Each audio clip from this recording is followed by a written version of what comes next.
এক ধর্মসভায় বসেছিলুম শ্রোতা হয়ে। স্বামীজি অনেক গূঢ় তত্ত্বকথায় শোনাচ্ছেন আমি কে বা কি। বস্তু জগতের সঙ্গে আমি বেশ ভিন্ন বটে। আমার হাত পা মন বিবেক বুদ্ধি চৈতন্য সবাই যেন আমি হতে পৃথক। তাহলে আমি কে? আমি কবি, তত্ত্বকথার ধার ধারি না। সত্তায় যে আকুতি আমাকে সম্মোহিত করে তাই বলে ফেলে। নবরূপের খাপছাড়া রেখাচিত্রে দেই রং, টানি তুলি, মেলাতে চেষ্টা করি জগৎ জীবন। চেতনার কোন বিন্দু থেকে সৃষ্ট হয়ে সমস্ত সম্পর্ককে দিয়েছে সম্মান। সকলেই ঘুরে মরছি শৃঙ্খলিত নিয়মে। এক বিন্দু গণিত থেকে বেরুবার জো নাই।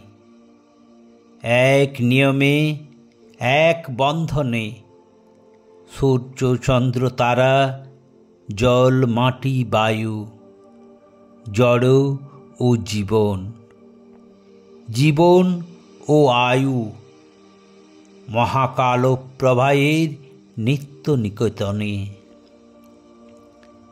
সেখানেই আমি এলেন অন্তরের অন্তঃস্থলে। আমার চেতনা রঙে পান্না হলো সবুজ, চুনি উঠল রাঙা হয়ে। আমার হাসি কান্না সুখ দুঃখ বিরহ বেদনা চাওয়া পাওয়া ভালো মন্দ আমার ব্যক্ত আমার অব্যক্ত আমার নিজের করে পাওয়া বোধ মায়ের আঁতুর ঘর থেকে বিস্তীর্ণ আকাশে প্রকাশ করেছে আমাকে। সেই আমি।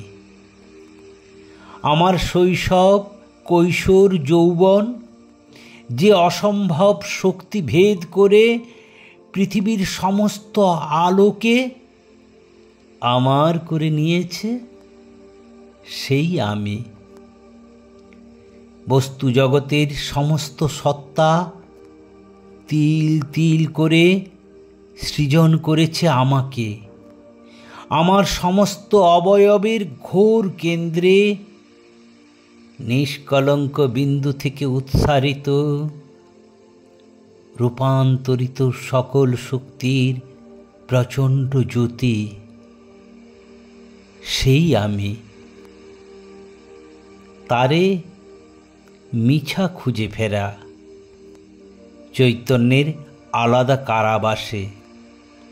সে যে অনেক সবের এক, আবার এক হতে সব। প্রাণের যুথিকা বনে ভালো লাগা ভালোবাসা সকল রোমাঞ্চিত শিহরণের মধুর মায়াডোর চোখ চেয়ে দেখেছ কোথাও নেই। আবার মুদ্রিত করে দেখো সবখানেই সে।